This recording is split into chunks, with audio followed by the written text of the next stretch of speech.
This is ABC 7 Los Angeles. 60% of American adults have gum disease. The American Dental Association says most people would rather risk losing a tooth than get gum surgery. But as health specialist Denise Dodor reports, a new FDA-cleared laser alternative may get more people into the dentist chair. How are you doing, Linda? You feeling anything? Good. Today, Linda Drexler is doing great. Yes, she has gum disease, but at least she doesn't have to go under the knife. She's taking advantage of a newly approved laser, which means no cutting, no stitches, and hardly any downtime. So the patient is back to their daily routine, back to work right away. They can come in on their lunch hour and resume their daily activities. Gum disease is when the gum and bone erode and teeth become loose in their sockets. I was losing bone, and I did not know that either because of, this gum disease. Lynette Little is one of 100 million Americans who has gum disease. Symptoms include bad breath, red or swollen gums, bleeding when flossing or brushing, and a change in the way your teeth fit together. Left untreated, the bacteria in the mouth can travel through the bloodstream and cause heart attack and stroke. It's even linked to premature deliveries. Each year, 30,000 of us undergo painful gum amputations to treat it. But now many dentists are offering laser periodontal therapy. This procedure does for dentistry what LASIK has done for people with eye problems. Periolase selectively destroys diseased tissue and heals as it treats. Dentists say it also helps promote bone growth. The best part for patients is the ease and convenience. And the new way, you can walk out the door, and it's like you just came to the dentist's office for a checkup. I mean, it was just such a breeze. And with this new laser treatment, it's less likely that a reinfection will occur. In Sherman Oaks, Denise Dodor, ABC 7 Eyewitness News. With the vast majority of the population having some form of gum disease, it's not surprising that dentists commonly recommend periodontal treatment to their patients. Deep pockets, especially with bone loss, requires immediate attention. Common recommendations by dentists include deep cleaning, scaling and root planing, and gum surgery. Statistics by multiple dental resources report that only about 4% of patients needing gum surgery actually follow through with treatment, usually because of fear. People are concerned about, if not downright scared, of conventional treatment options, and they're looking for an alternative. As featured on news channels and newspapers, periodicals, and dental journals around the country, specially trained laser dentists are providing the no-cut, no-sew, no-fear laser alternative for the treatment of periodontal disease. Using the Millenium dental technologies, Periolase MVP7 dental laser, they successfully and comfortably treat patients with periodontitis so they are able to quickly return to their daily routine. So many people need help, and they're looking for a better way, especially because it's not just about your teeth anymore. People with periodontitis are at increased risk for heart disease, stroke, complications with diabetes, and spontaneous preterm births, to name a few.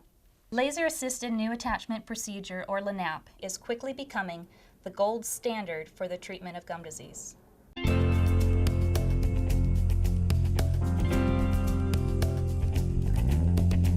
Hi, I'm Dr. Dawn Bluer, and I'm here to do your periodontal consultation. That's great. I heard that you have gum disease, and you were told that you need gum surgery, and you're looking for an alternative. That's right. I know you've probably been told about what gum disease is, but if you don't mind, I'd like to review that with you so I can talk about your periodontal treatment options, and especially why people are choosing laser periodontal therapy as their periodontal treatment of choice. Okay. Let's take a look at this picture chart. This is a picture of what a healthy tooth looks like. This is what you see when you look in your mouth. That's the tooth. This is the root. This is the bone, and the gum lays over the bone and attaches to the tooth just above the bone level. Between the gum and the tooth is a pocket or a space. We measure that using a ruler. We call it a probe, which is in 3 millimeter increments. We measure between where the gum attaches to the tooth and the top of the gum. In a healthy situation, those pockets are very shallow. Really, we'd like to see them at 3 millimeters or less. In this picture, we have a healthy 2 millimeter pocket. What happens is the bacteria that's naturally in our mouth sticks to the teeth and lives off of the food that we eat, producing this white filmy stuff. That's called plaque. Plaque is soft, we can brush it and floss it away, but we're only human and we're going to miss some of it. The stuff that we miss is usually down below the gum line and in hard to reach areas.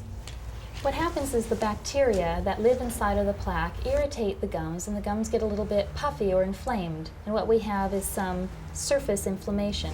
This is called gingivitis. Most people have some inflammation or gingivitis going on somewhere, if not everywhere, in their mouth by the time 6 months rolls around since their last cleaning.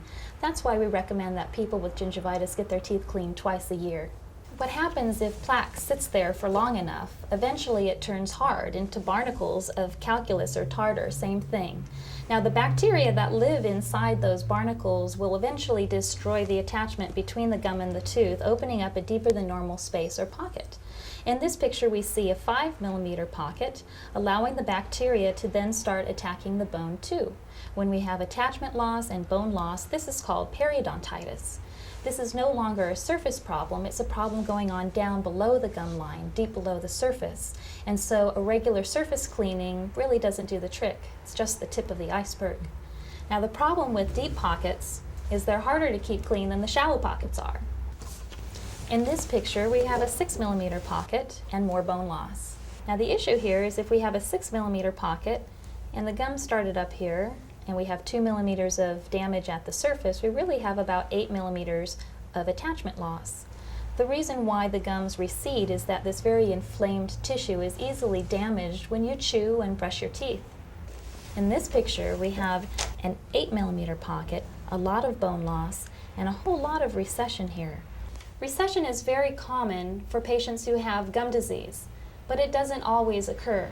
The big concern with periodontitis is as the pocket gets deeper and you lose more bone around the tooth can actually become loose and you can lose a tooth or teeth as a result of the disease.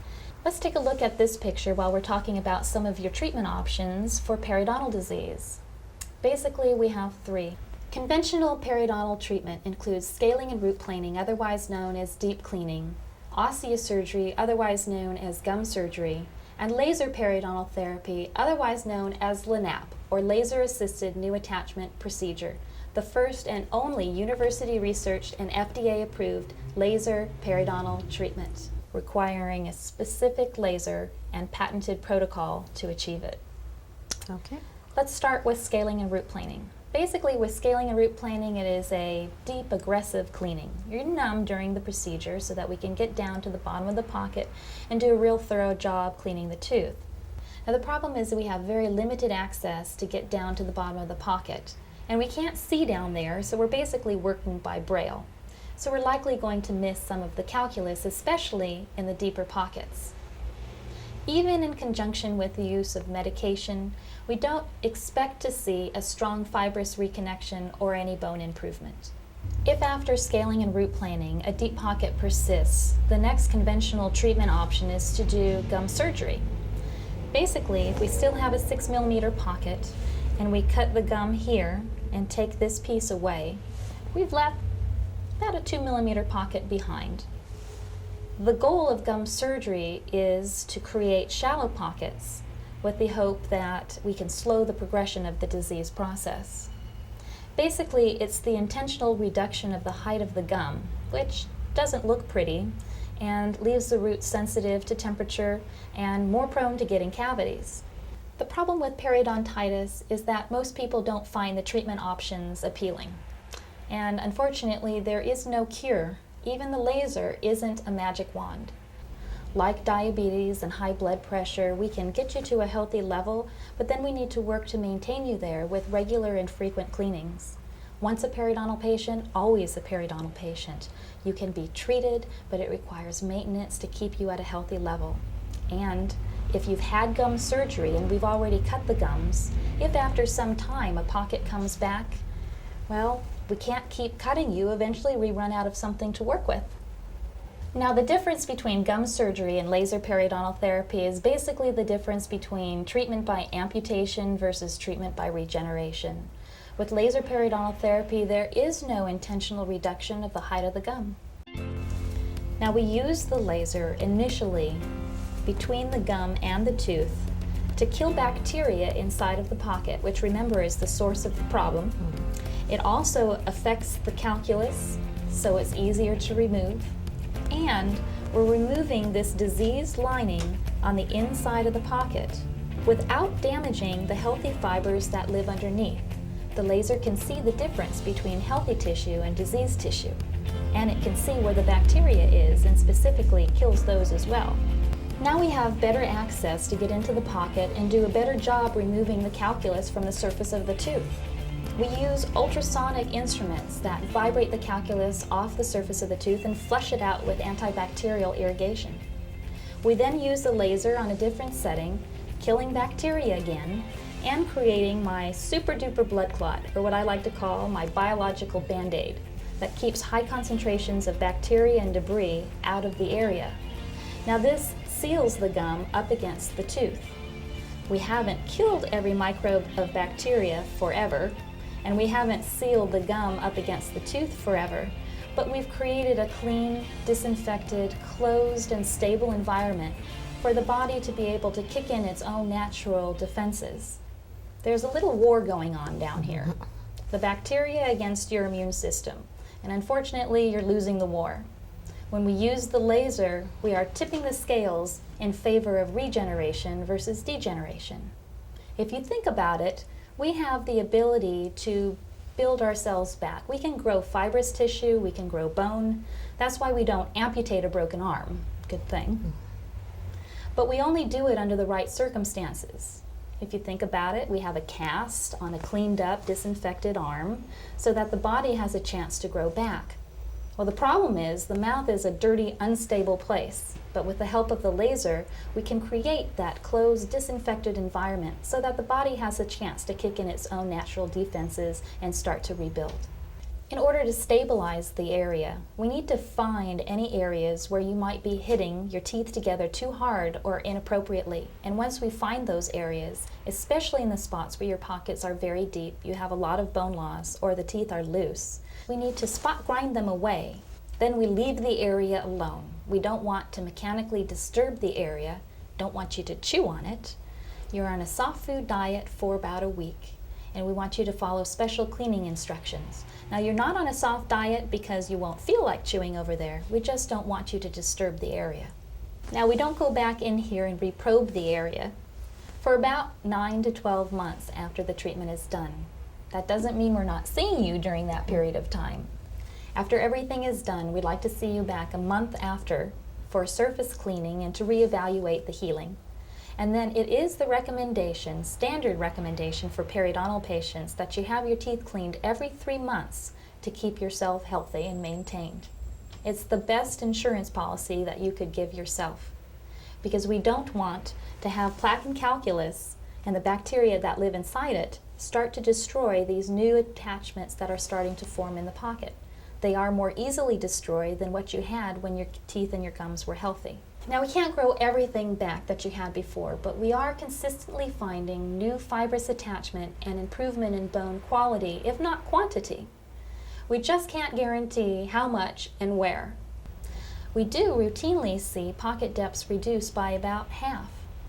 And by comparison with conventional periodontal treatment, we see patients with less pain, bleeding, swelling, less reduction of the tissue height, less downtime, less recovery time, and a much greater overall patient satisfaction, and, if I might add, much greater doctor satisfaction, providing a very effective and wonderful treatment to the many patients who need it. Do you treat the whole mouth at once? We can treat the whole mouth at once, or we can treat you in halves, where we treat the right side, and then quickly thereafter treat the left side, and a week after that make sure everything is healing well. A month after everything is done, we want to see you for a surface cleaning and to make sure that everything is healing properly. And then you're here for your regular 3-month cleanings indefinitely to make sure things are under control. Is this going to hurt? Well, during the procedure you're numb, so you're not going to have any pain. After the procedure is done, you'll feel like, yeah, I had work done today, but you're not in agonizing pain. Usually an over-the-counter pain medication will keep you comfortable. Certainly, by comparison to conventional gum surgery, patients are surprised and very pleased. Are some people more prone to get gum disease? Yes, even though the direct cause of periodontitis is a bacterial infection, how you react to the presence of that bacteria is influenced by many other factors. There's a strong hereditary link to periodontitis. It may run in your family. Things like overall health, nutrition, stress levels, smoking, history of dental care or lack thereof, all play a part in how you respond to periodontal disease. Does this cost more than regular gum surgery? Typically, no. The costs are about comparable to conventional gum surgery, sometimes even less, considering that oftentimes scaling and root planing needs to be done prior to gum surgery and needs to be paid for, whereas with laser periodontal therapy, we don't require scaling and root planing to be done first. Does my insurance cover any of this? Typically, we can get some insurance benefits towards this procedure. We'll just have to look at the details of your plan and we'll let you know. My gums don't bleed, my breath doesn't smell, and I can smile without embarrassment. My teeth have never felt better. Your laser surgery put me on the fast track to a better life of healthy teeth.